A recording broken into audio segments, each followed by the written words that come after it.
আমি হচ্ছি মোহাম্মদ আমজাদ হোসেন চৌধুরী, আপনার রাইজিং গ্রুপের ম্যানেজিং ডিরেক্টর এবং শিপ ব্রেকিং অ্যাসোসিয়েশনের অ্যাক্টিং প্রেসিডেন্ট। আমরা শুনেছি কতটুকু সত্য সেই সম্পর্কে আজকে বলবেন। আমরা শুনেছি আপনি চট্টগ্রাম চেম্বার কমার্স অ্যান্ড ইন্ডাস্ট্রির সভাপতির নির্বাচন করবেন। অতীতের চেম্বার কমার্স ইন্ডাস্ট্রিজের তারা কাঙ্ক্ষিত সাফল্য অর্জিত হয়নি বিভিন্ন জরিপে, সেটা দেখা যাচ্ছে। আগামীতে ইনশাল্লাহ আপনি যদি চেম্বার্স কমার্স অ্যান্ড ইন্ডাস্ট্রির সভাপতি নির্বাচিত হয়ে আসেন, তাহলে আপনার ব্যবসায়িক কাঠামোতে আপনার পরিকল্পনার সম্পর্কে যদি অডিয়েন্সকে যদি কিছু বলতেন। ধন্যবাদ আপনাকে। আসলে আগামী 1 নভেম্বর চট্টগ্রাম চেম্বার কর্তৃক নির্বাচন ঘোষণা করা হয়েছে। আমি আল্লাহ যদি রহম করে, সবাই যদি সমর্থন করে, আমি সভাপতি পদে নির্বাচন করার আশা প্রকাশ করেছি এবং সভাপতি পদে নির্বাচন করব ইনশাল্লাহ।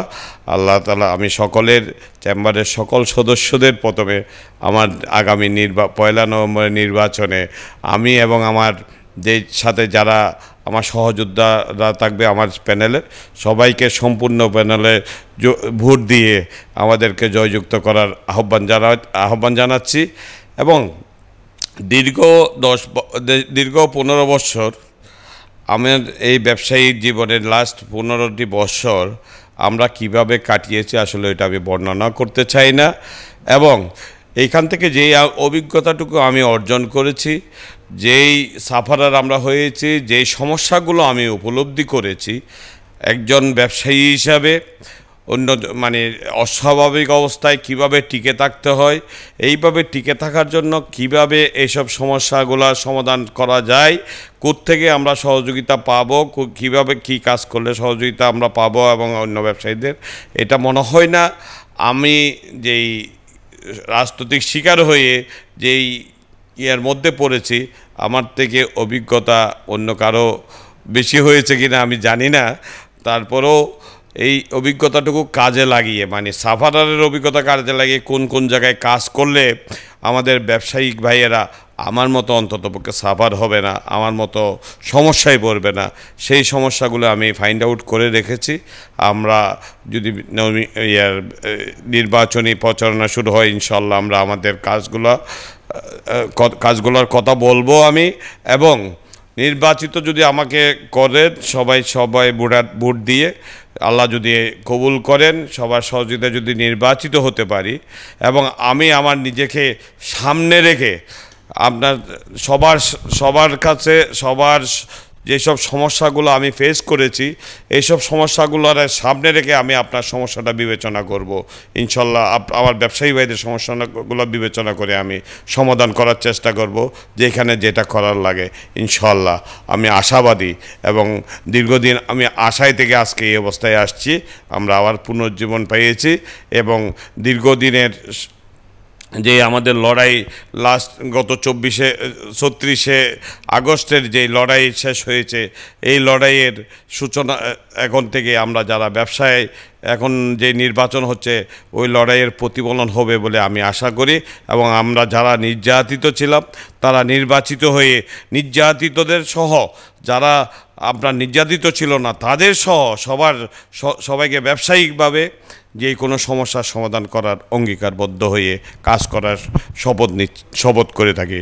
ধন্যবাদ সবাইকে। জনাব লায়ন আমজাদ হোসেন চৌধুরী, আপনার কাছে আমার সর্বশেষ ছোট্ট একটা প্রশ্ন, সেটা হচ্ছে বাংলাদেশের একজন খ্যাতনামা রাজনীতিবিদ, কেন্দ্রীয় বিএনপির যুগ্ম মহাসচিব লায়ন মোহাম্মদ আসলাম চৌধুরী আপনার আপন বড় ভাই, সীতাকুণ্ড থেকে আগামী জাতীয় সংসদ নির্বাচনে সাংসদ নির্বাচিত হয়ে আসলে পরে জাতীয়তাবাদী দল যদি ক্যাবিনেট গঠন করতে পারে, তাহলে সেই ক্ষেত্রে আমি সীতাকুণ্ডের মধ্যে একটা সমস্যা আমি উপলব্ধি করেছি। সেটা হচ্ছে সীতাকুণ্ড হচ্ছে একটা শিল্প প্রধান এলাকা। সেই শিল্প প্রধান এলাকাতে শিল্প মালিকেরা সাধারণ সীতাকুণ্ডিয়ানদেরকে কোনো চাকরির নিয়োগ দানের ক্ষেত্রে গুরুত্ব দেয় না, প্রাধান্য দেয় না। আপনারা শিপ ব্রেকিং ইয়ার্ডে আপনাদের মিল কারখানাতে সীতাকুণ্ডিয়ানদেরকে আশা করি প্রাধান্য দেবেন এবং কতটুকু এই অডিয়েন্সকে আজকে আমার সংগ্রাম টিভির মাধ্যমে সীতাকুণ্ডবাসীদের জন্য আপনি একটু বলুন এই বিষয়ে কর্মসংস্থানের ক্ষেত্রে। কর্মসংস্থানের ক্ষেত্রে আমরা ব্যক্তিগতও আমি আমার কথাটা বলতে পারছি। আমি আমার এলাকাকে প্রাধান্য দিয়ে করে থাকি এবং আমাদের ম্যাক্সিমাম শিল্প প্রতিষ্ঠান হচ্ছে সীতাকুণ্ডুর মধ্যে। এটা একমাত্র করার কারণ ছিল সীতাকুণ্ডবাসীর পাশে থাকা।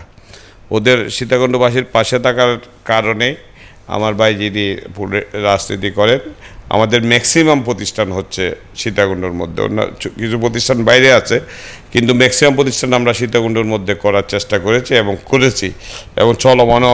এখন অনেক দিন অনেক প্রতিষ্ঠান আমাদের বন্ধ ছিল রাজনৈতিক কারণে, এখন আমরা সবগুলা ধীরে ধীরে চালু করছি এবং আমাদের প্রতিষ্ঠানে আল্লাহর রহমতে বলতে পারি আমি 90 ভাগ লোক হচ্ছে সীতাকুণ্ডুর।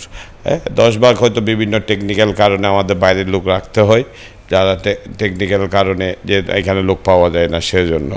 এবং সকল শিল্প প্রতিষ্ঠানে আসলে একটা শিল্প প্রতিষ্ঠানে লোকের প্রয়োজন, এখন অনেক লোকের প্রয়োজন। কেউ যদি চাকরি করতে চায় আমার কাছে আসে, কোনো জায়গায় যে কোনো প্রতিষ্ঠানের মালিকের সাথে আমরা কথা বলতে প্রস্তুত এবং কথা বলবো আমাদের লোকদেরকে প্রাধান্য দেওয়ার জন্য। এবং আমি আশা করি সেটা আদায় করে নিতে পারবো ইনশাল্লাহ। আমি জিতি আর না জিতি, আমি জিতি আর না জিতি, আমি এগুলো আমাদের প্রতিষ্ঠানগুলো থেকে আলাপ আলোচনার মাধ্যমে আদায় করে নিতে পারবো। তবে যার যার দক্ষতা অনুযায়ী রাখে, যার যেখানে দক্ষ সেইখানে কাজে লাগতে হবে। আনফর্চুনেটলি কাউকে হ্যারাসমেন্ট করা যাবে না। কোনো শিল্প প্রতিষ্ঠানের মালিককে অবৈধভাবে যেই কাজ জানে না ওই কাজে তাকে নেওয়া যাবে না। কিন্তু আমরা এলাকাবাসীকে প্রাধান্য দিব। দরকার হলে আমি আর ভবিষ্যৎ পরিকল্পনা একটা ট্রেনিং ইনস্টিটিউট করা সীতাকুণ্ডের মধ্যে, ওটা যদি আমি করতে পারি, সবাইকে ট্রেন আপ করে ইনশাল্লাহ আমাদের এলাকার কলকারখানাগুলোতে সীতাকুণ্ডকে প্রাধান্য দিব। ধন্যবাদ লায়ন আমজাদ হোসেন চৌধুরী, আপনাকে সংগ্রাম টিভি কর্তৃপক্ষের পক্ষ থেকে অসংখ্য ধন্যবাদ। আপনার সুস্বাস্থ্য এবং দীর্ঘায়ু কামনা করতেছি।